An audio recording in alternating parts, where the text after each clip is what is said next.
Okay. Hi, everyone. I'm Ariel Weisberg.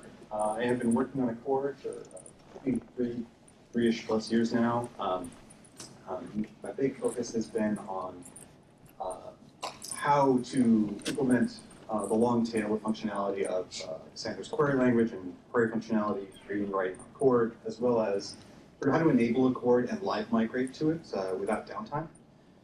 And so this talk is primarily going to focus on sort of user and operator facing concerns for basically how to adopt Accord, what's going to happen while you're in the process of adopting it, what happens when you want to go back, and what those interfaces look like, and also what's supported, what's not supported. So we're going to go over how to enable and disable Accord both globally and per table. We're going to go over the new node tool consensus admin functionality. So it's a lot like prepare admin. It lets you see what migrations are in progress on which tables. It lets you complete migrations, and it lets you mark what parts of each table are migrating. And we're going to go over sort of the differences between going from Accord to Paxos or from Paxos back to Accord. I'm also going to go over how consistency levels work, because despite the fact that Accord is going to be linearizable, it's supposed to take care of all of this for you. As you're migrating to Accord, or if you want to be able to migrate back, it actually does matter what consistency levels you use and which ones Accord supports. Also some other random operational and user interface minutiae, and then I'll finish up with some documentation links. So in terms of enabling and disabling Accord, so this is something that is done per table, optionally per range. All the way at the bottom there is a Cassandra YAML configuration that enables and disables Accord, but that just globally determines whether the service is brought up at startup on a given node. It doesn't mean that you will actually use it for read or write operations to any given table. And so enabling or disabling Accord is done on a per table basis because essentially the migration to Accord requires you to run something that looks like repair, could actually be actual repair, the one we have today that's Merkle tree based. And that is something that is tabular. And not only is it tabular, but it's actually per range. And then there's a couple of other benefits of doing it per table and per range. Besides letting you choose how to opt in incrementally, there's a performance impact to being in this migration mode. So until migration completes, you don't necessarily get the full performance benefits of Accord. And so we want you to have the option to take only a small slice of your data, put it in this slightly lower performing mode to accomplish the migration, and then basically lessen the overall impact to your application and to your cluster of doing this migration. So why is migration necessary? I'm going to go over this in more depth in the next slide, but basically non-serial writes in Cassandra are not deterministically readable. Without something like mutation tracking, there's no actual deterministic way to do that. And so what we're kind of left having to do is sort of have a bridge mode where we're sort of warming up Accord, letting it know of all the in-progress writes, and then running repairs to make sure any writes Accord doesn't know about are replicated at all. And this migration is somewhat asymmetrical. So if you're going from Paxos to Accord, it actually requires two phases. You need a data repair and then a data plus Paxos repair. But from Accord back to Paxos, you only need a Paxos repair. And sort of the reason behind that is that when you are running on Accord, all your writes run through Accord. Your reads might not, but your writes definitely do. And so Accord has metadata on every write necessary to accomplish immediate migration of a single key in a highly available manner. And Paxos also has this functionality, but non-serial writes don't.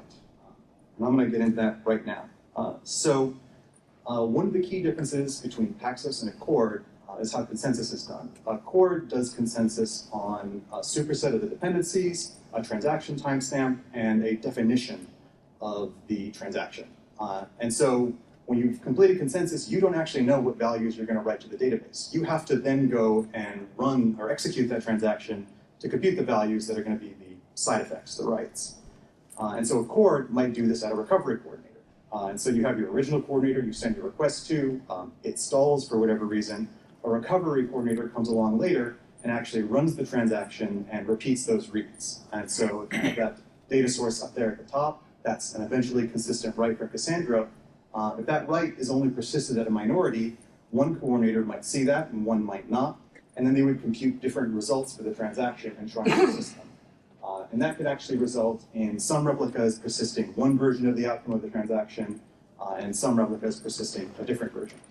Paxos doesn't have this problem because Paxos, the original coordinator, actually does the reads, computes the outcome, and then performs consensus on that result.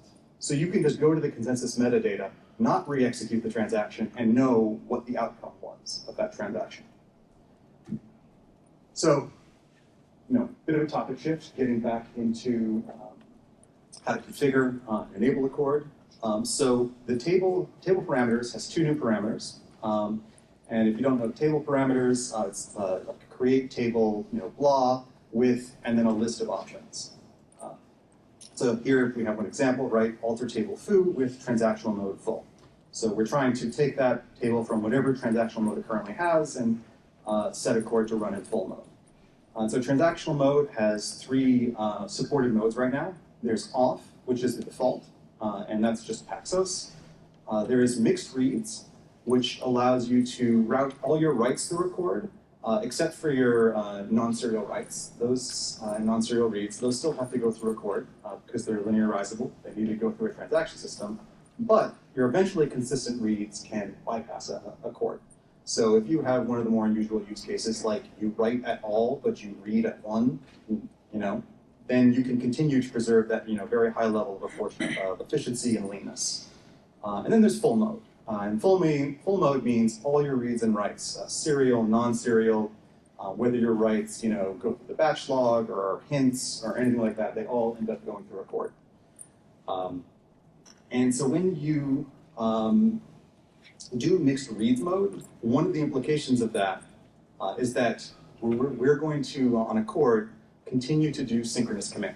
So like the way a chord works is that once you're fully migrated in like full mode, it'll always do asynchronous commit. It'll never do synchronous commit. It'll just ignore whatever consistency level you provide.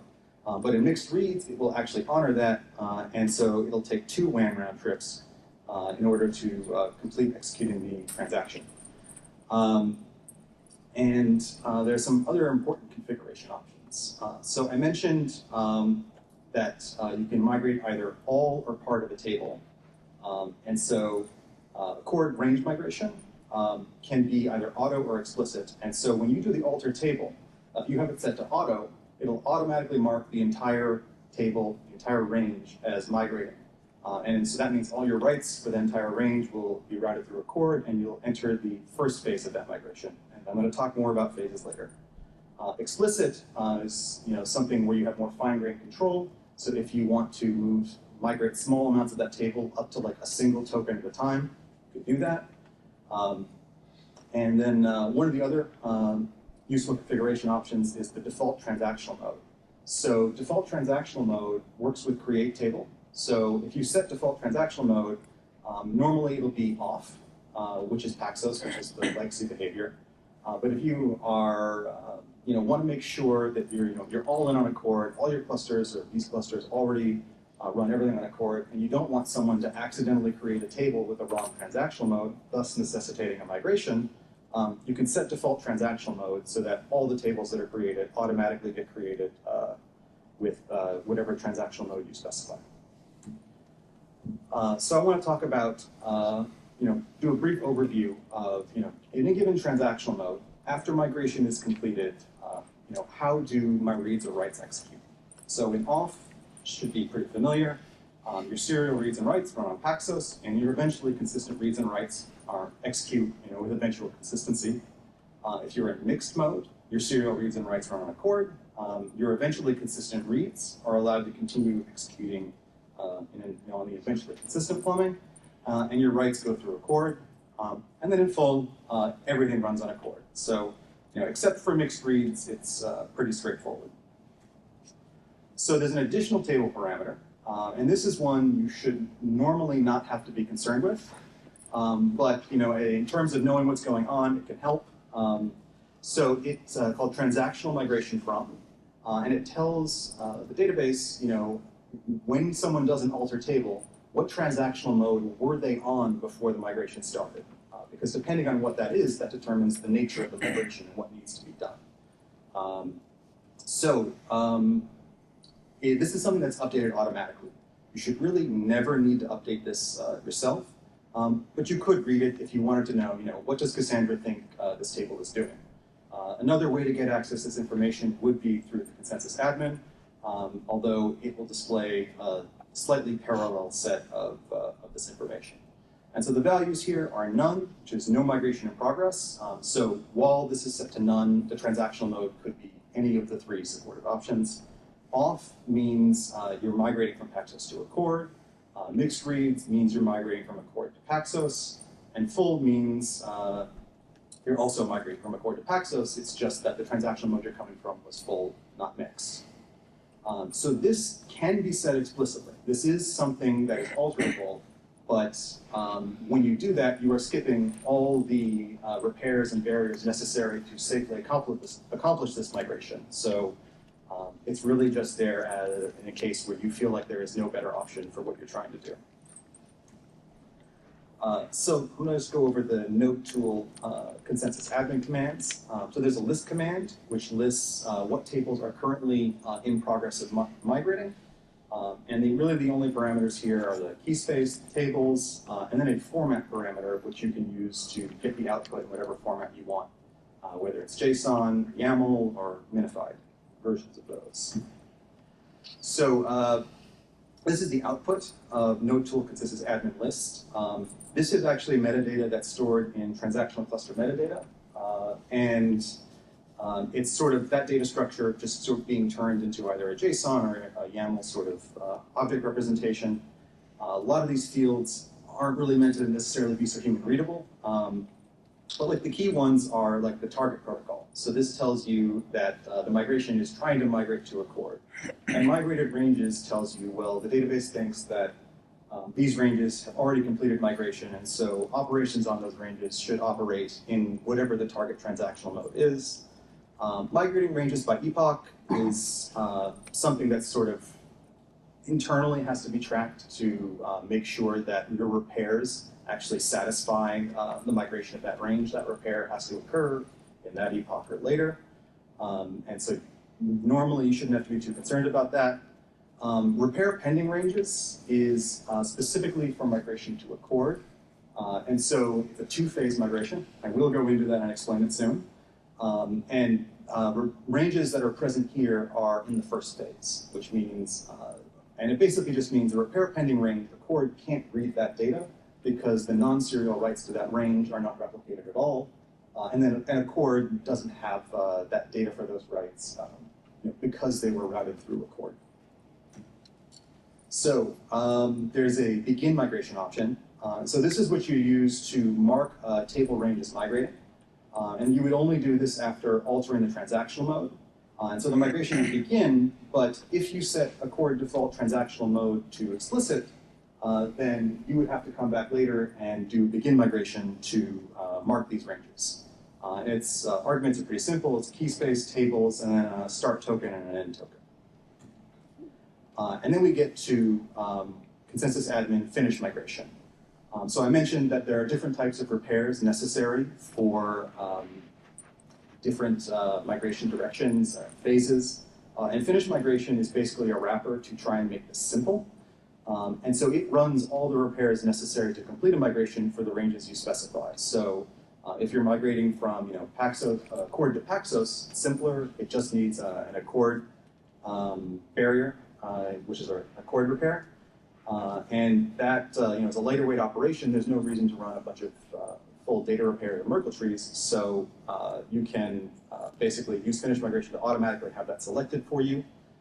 And then if you're migrating from Paxos to Accord, there's two repairs that are necessary. And the last one has to be a full repair. I will explain why.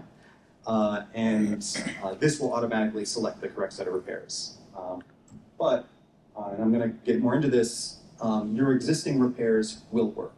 So you don't need to necessarily run an extra set.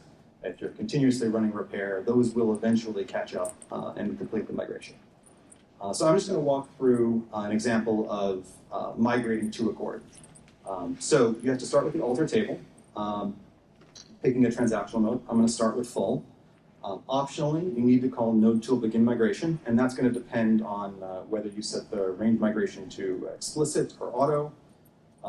And so after you've done this alter, non-serial writes in the ranges that you specify, they're all going to be routed through a chord. So like if you do a non-serial read, or eventually consistent read, and there's read repair, that's actually going to be turned into a write in a chord. Batch log delivery operations are going to go through a chord. Hints are going to go through a chord. And then, of course, all your non-serial writes. So log batches, unlog batches, regular mutations. And while a chord is doing this, a chord is going to do synchronous commit at the right consistency level. And the reason a chord needs to do that is that your serial operations still have to run through Paxos. Of course, the reason is that a chord can't run those CAS operations because it can't safely read. So we do have to continue using Paxos to do that. But we need to run all the writes through a chord to get a chord warmed up. So so your non-serial writes are going to have a 2 WAN round trip requirement. And that's going to be because a chord is going to have to do consensus, and then it's also going to have to apply the write. And that's only for non-serial writes. So this one I just want to show a visualization. Alter with range migration auto, entire range for that table. It's migrating to a chord. If you do the alter and it's explicit, it can be some subset. And so all these this impact of like the repairs that you're running and the writes being routed through a chord will only impact that range. And so only that will pay the penalty of extra WAN round trips. So another chart just showing during migration, there's these 2 phases from migrating from Paxos to a chord. And so, again, where does your stuff run during each phase? So in the first phase, serial reads and serial writes continue to run through Paxos. Your eventually consistent reads continue to run through eventual consistent path. And but your eventually consistent writes actually still end up going through a chord.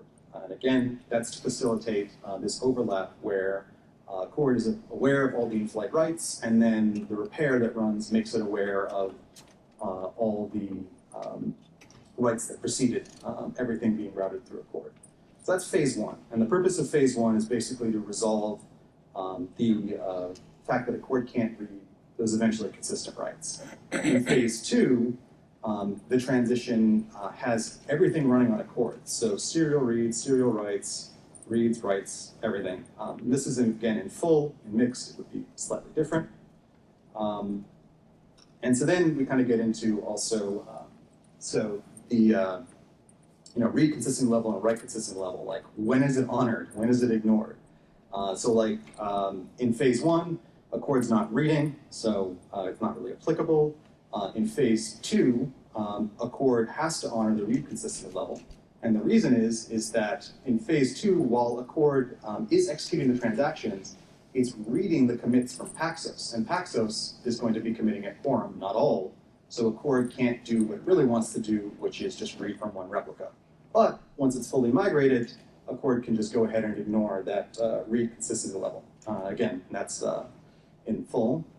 And for the write consistency level, in phase 1, it has to honor the write consistency level because Paxos is going to be reading those eventually consistent writes that are routed through it. Paxos is expecting to basically see them at quorum. And then in phase 2, we're no longer running Paxos, we're running a chord, so a chord can ignore that write consistency level. And then, once everything is migrated, we're in Valhalla and we can ignore consistency levels. But it's a bit of a trick to get there. So this is going to talk about the first repair. So this is how you get past the first phase. And so this needs to be a data repair of the migrating range. And any incremental repair, full or incremental will work. If you do a forced repair, it will be ignored if there are down nodes. If there are no down nodes, it'll still be accepted. It'll just, because at the end of the day, it did do the full repair. But the goal here is that the data is replicated at all. We don't actually care how it gets there. Non-serial writes are now chord safe to read, but the Paxos writes are not chord safe, right? Because Paxos, while this repair is running, is still doing new writes that aren't included in the repair. So serial writes, reads can run on a chord, but the way that we make a chord able to safely read that data from Paxos that may have been committed at any is to basically run a sort of barrier or key repair for that key before running the chord operation. That's basically one round trip Paxos read just to make sure there's no uncommitted Paxos data. And this key repair ensures the writes are visible at quorum so that a chord can then read them at quorum. And again, we have to do this at quorum because to try and do it at all would not be highly available. So, performance-wise, what does this mean? So there's one round trip for completed Paxos transactions, 2 if it's not unfinished and we need to go back and commit it somewhere. And then there's a cache for replicas of that key with 7 days of retention. So we don't have to repeat this on every operation, right? If we go look in the cache and we see that, oh, this thing has actually already been repaired or had this key barrier done, then we don't have to repeat it again. But this does require token-aware routing to work, right? Because the coordinator won't be able to look up the cache if it doesn't have it. And we don't really want to cache at every random coordinator because, what are the odds that that's going to be in that coordinator's cache? And it also, could cause the cache to grow rather large, right? Because, every node, every coordinator is coordinating across all the keys in the entire database rather than just one subset. So after key repair, Accords is able to do asynchronous commit, but it does need to read a quorum. So net, what this adds up to is 1 round trip for key migration, 1 round trip for Accord, and 1 round trip for quorum. And I think there's a possibility going forward that to aid with reversing the migration. So one of the things you can do is that even if you're in the middle of a migration, you can reverse the direction and roll back if you want to. You don't have to actually complete it. But to aid reversal, we might actually make this 4 round trips for this phase.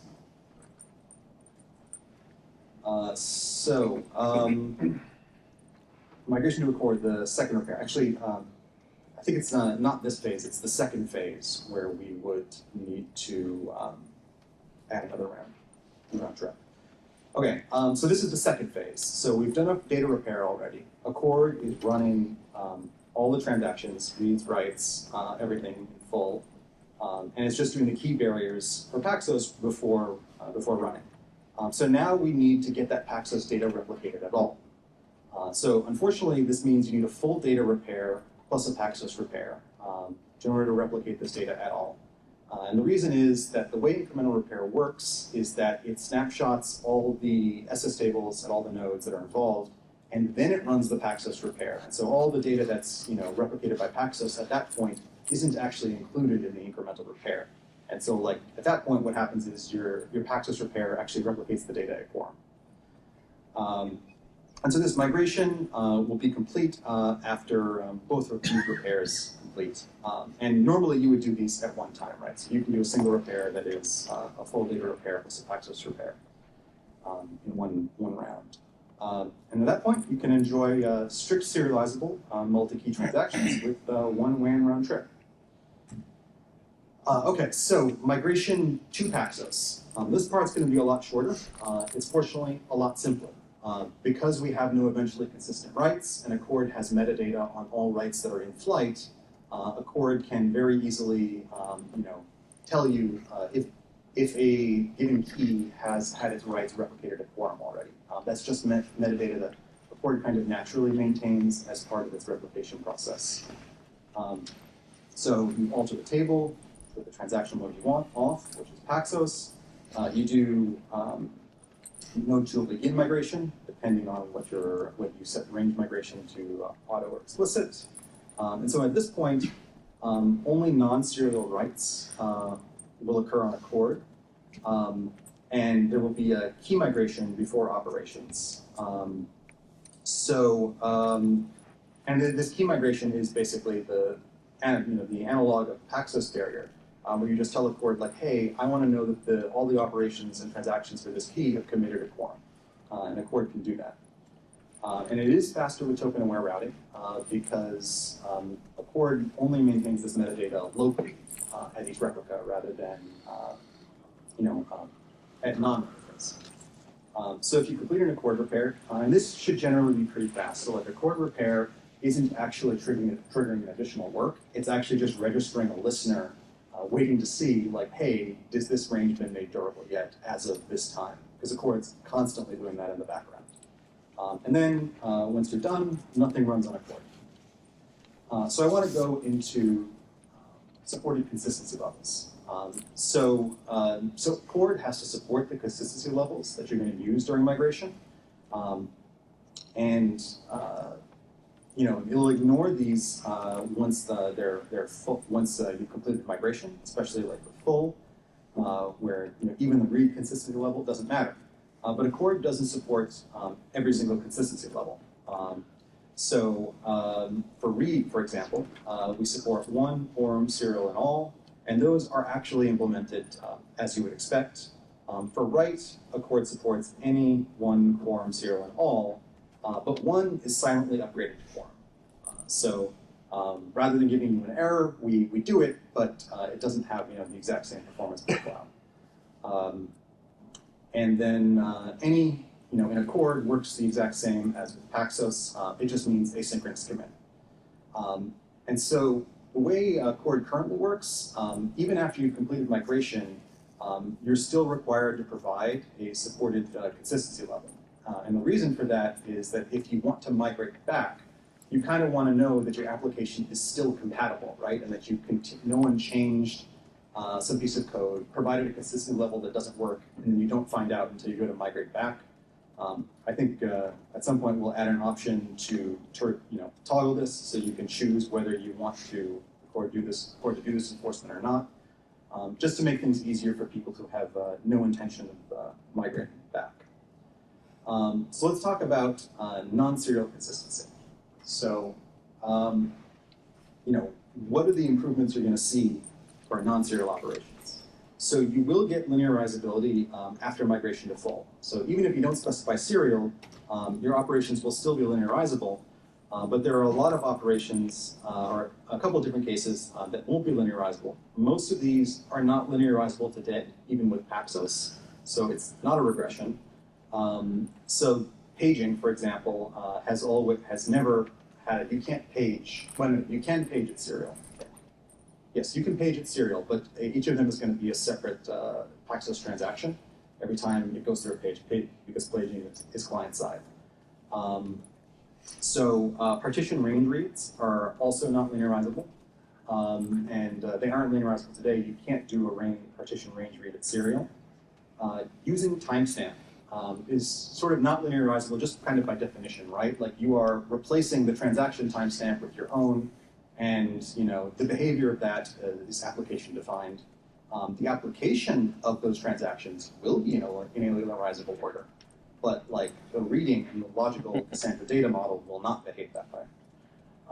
So batches mixing transaction and non-transaction tables. So the non-transactional portion of the batch will just be applied non-transactionally, so it won't be linearizable.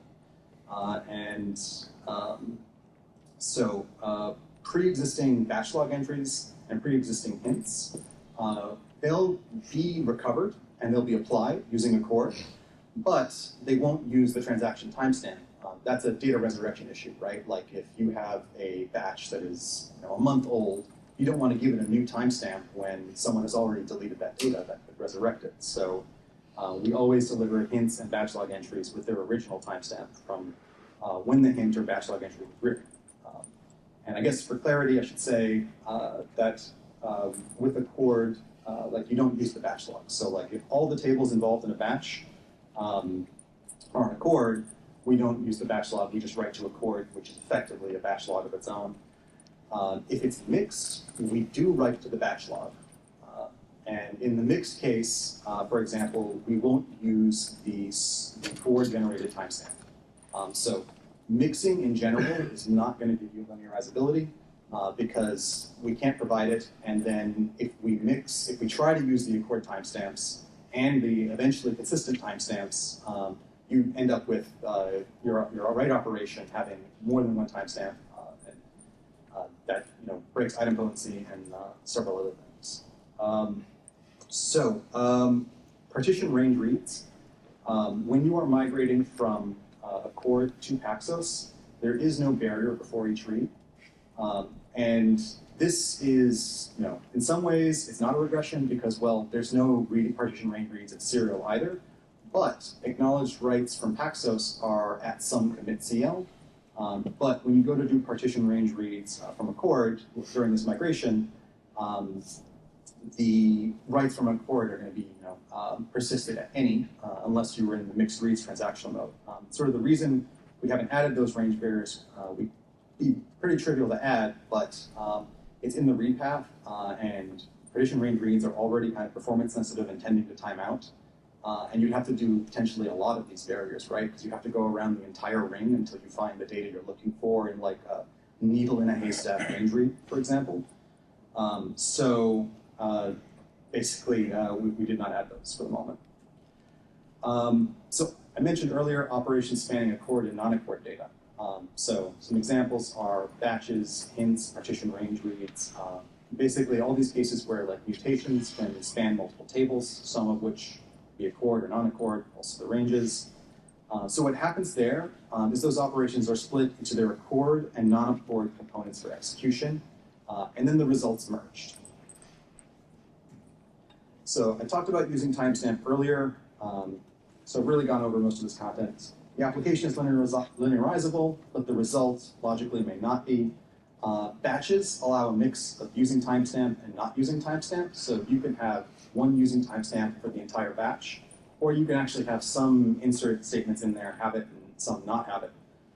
And so the way Accord handles this is that if there's any using timestamp, then all the timestamps from their eventually consistent coordinator are preserved, as well as the user supplied ones. And so you don't really get linearizability. And there's a YAML option to configure this called mixed time source handling. And so you can choose to reject these with an exception, you can choose to ignore them, just let them run in a non-linearizable way, or you can choose to log a client warning and accept them. So one thing that can happen is you can have tables with different transaction modes, right? Accord supports multi-key transactions. There aren't really that many permutations of this right now, but the behavior is that whatever the strictest requirement is from the transactional mode, we take basically the lowest common denominator. So like if one table requires synchronous commits, then that entire transaction will run doing synchronous commit. Even if the write doesn't actually end up being to the table requiring synchronous commit. Could probably be finer grained. This is just the granularity it works at right now.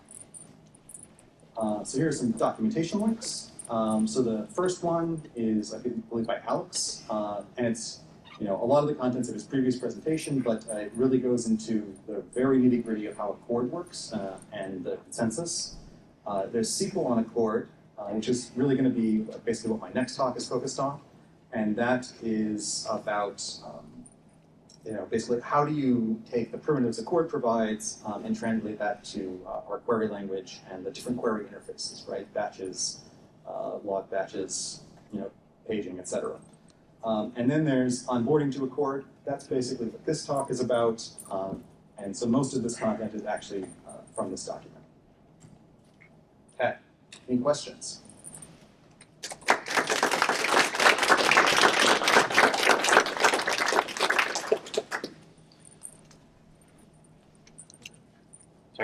A question about there's that mixed mode and the full mode.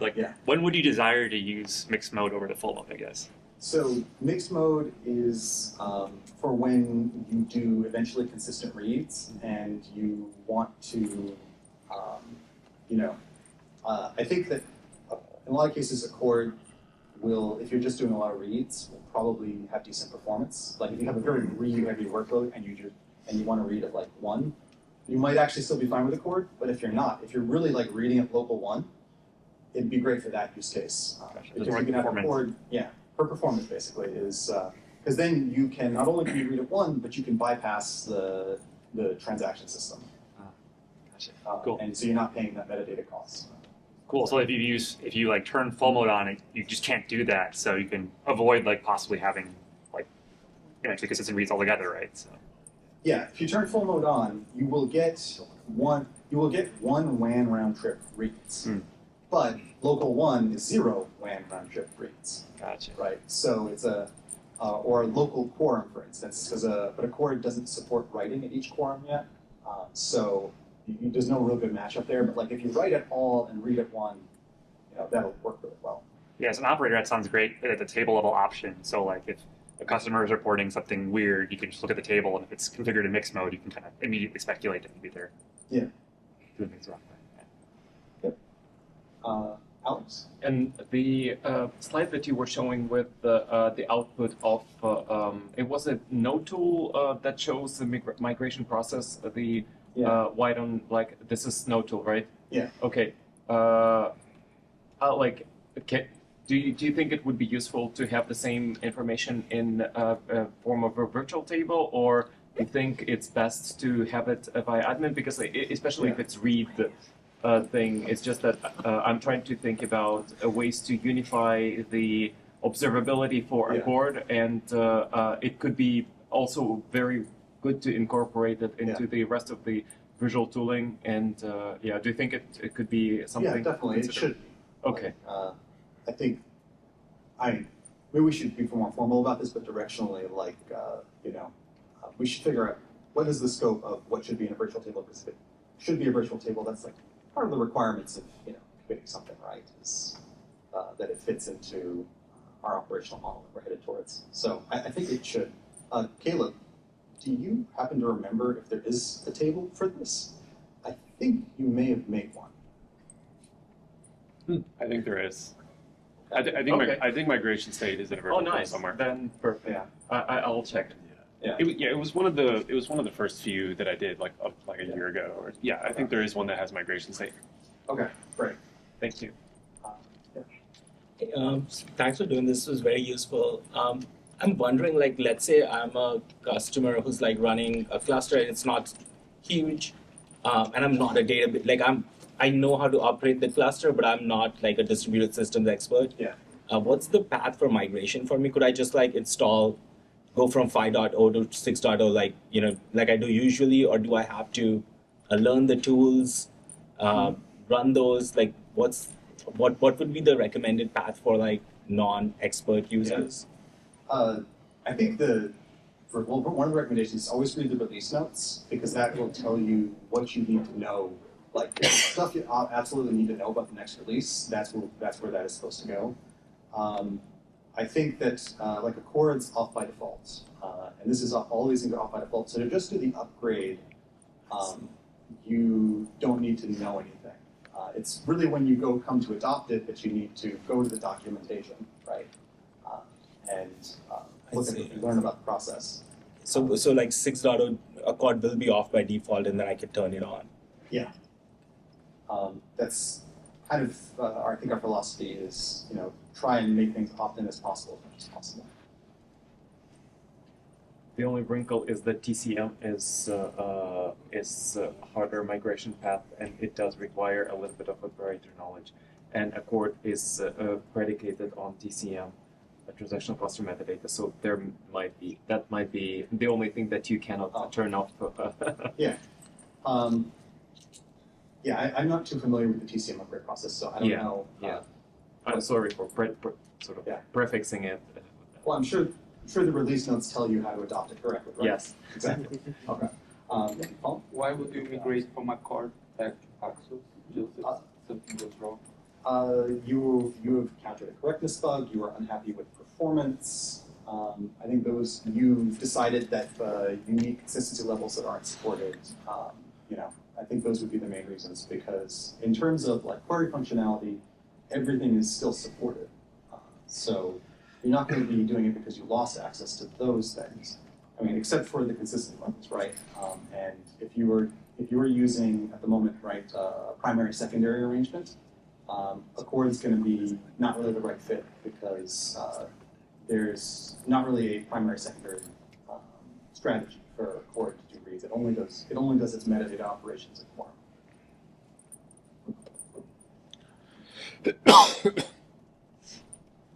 Question, you mentioned like a cord repair. Is that like a new repair type, and like what are like the operational considerations of it? So a cord repair, if you invoke repair today, you will actually get an accord repair by default. Oh, nice. Did I mention that somewhere? I think maybe I had a line about that. And there's an accord only option. There's a skip accord option. Under the hood, it's actually been made. I don't remember how much of this I have exposed in the parameters to repair, but you can now do like repair without a data repair. And it used to be, or the repair options were at least expressed in a really complicated way, and now it's just, data repair, Paxos repair, and accord repair. And you tell repair what you want, and it goes and does it. But that's at the JMX level. Then there's the parameters to repair tool, no tool repair, and I think those are like there's an only version, which is like only do this repair, and there's a skip, which means just don't include that, and you kind of twiddle those to get to the correct set of booleans you want. Gotcha. Yeah. So is it as lightweight as Paxos V2 repair, the accord repair? Yeah. Okay. Oh, you were asking about Paxos repair. What's your question about it? So accord repair that we need to run, right? Is it as lightweight as the Paxos only repair that we do for V2? Yeah. So one thing to be clear is you don't need to run operationally. You don't need to run accord repair. So accord repair exists for migration and for very specifically for like analytic tooling. I think where like you're going to start reading files off the file system behind Cassandra's back, and you want some kind of edge where you know everything before this time is committed and should be visible. Okay. And your question was the performance difference, or what was your question exactly? So we don't need to run it after the migration, the accord repair? So the accord repair, you don't need to run it, once you're migrated to accord, you don't need to run it. And then, if you're migrating from from accord to Paxos, it's part of the migration needing to run it. And that's just making sure that accord has replicated the data at all so that Paxos can read it. And can we go back to Paxos anytime after using the accord, or? Yes. Okay. Yeah, and you can actually reverse the migration limit. So like if you start and you're unhappy, you can turn right around. And then there's also the escape hatch option of just skipping the migration entirely, which again, do not recommend, but it's there. Like repair set incremental. Okay. Well, thank you, everyone.